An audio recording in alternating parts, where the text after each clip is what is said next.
All right, guys, I am traveling this week, and so that means I will be doing Matthew chapter 5 from my hotel room. Matthew chapter 5 is an important chapter in the Bible for me because this is the one I was reading when God opened my heart to Jesus Christ. So let's go. Now, when Jesus saw the crowds, he went up on a mountainside and sat down. His disciples came to him, and he began to teach them. He said, "Blessed are the poor in spirit, for theirs is the kingdom of heaven. Blessed are those who mourn, for they will be comforted. Blessed are the meek, for they will inherit the earth. Blessed are those who hunger and thirst for righteousness, for they will be filled. Blessed are the merciful, for they will be shown mercy. Blessed are the pure in heart, for they will see God.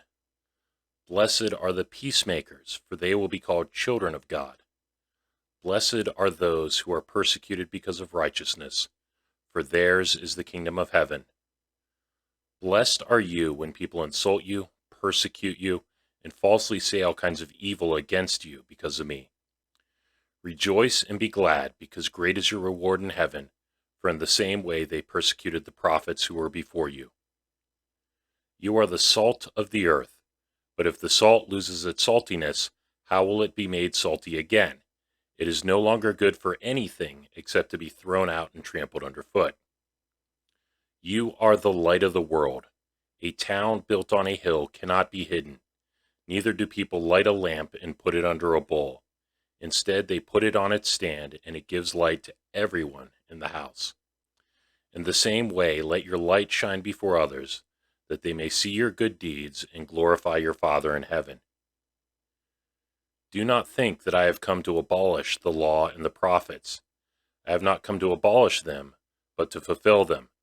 For truly I tell you, until heaven and earth disappear, not the smallest letter, not the least stroke of a pen, will by any means disappear from the law until everything is accomplished.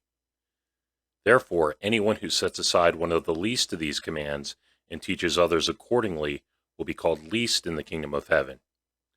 But whoever practices and teaches these commands will be called great in the kingdom of heaven.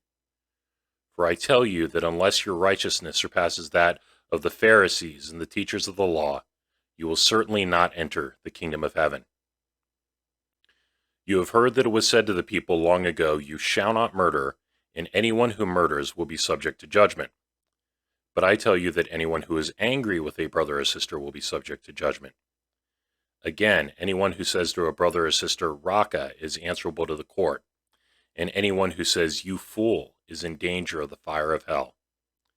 Therefore, if you are offering your gift at the altar and there remember that your brother or sister has something against you, leave your gift there in front of the altar. First go and be reconciled to them, then come and offer your gift. Settle matters quickly with your adversary who is taking you to court.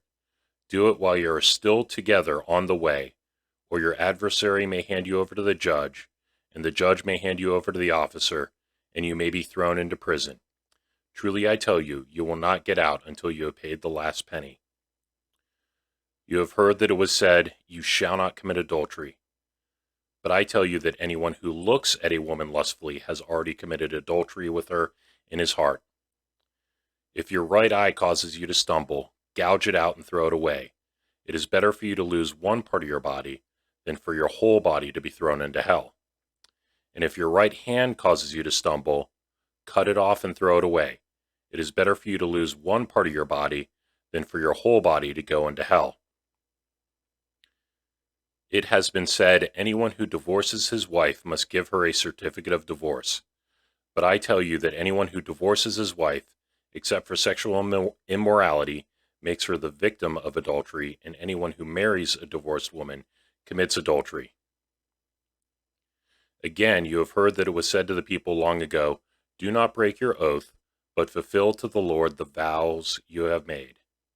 But I tell you, do not swear an oath at all, either by heaven, for it is God's throne, or by the earth, for it is his footstool, or by Jerusalem, for it is the city of the great king.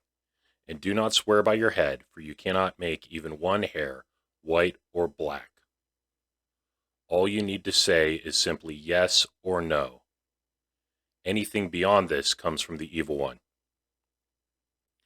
You have heard that it was said, eye for eye and tooth for tooth. But I tell you, do not resist an evil person. If anyone slaps you on the right cheek, turn to them the other cheek also. And if anyone wants to sue you and take your shirt, hand over your coat as well. If anyone forces you to go 1 mile, go with them 2 miles. Give to the one who asks, and do not turn away from the one who wants to borrow from you. You have heard that it was said, love your neighbor and hate your enemy. But I tell you, love your enemies, and pray for those who persecute you, that you may be children of your Father in heaven. He causes his sun to rise on the evil and good, and sends rain on the righteous and the unrighteous.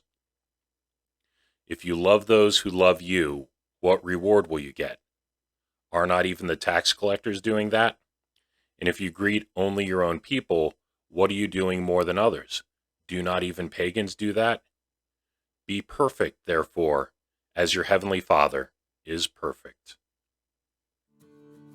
All right, guys. See you next week with Matthew chapter 6.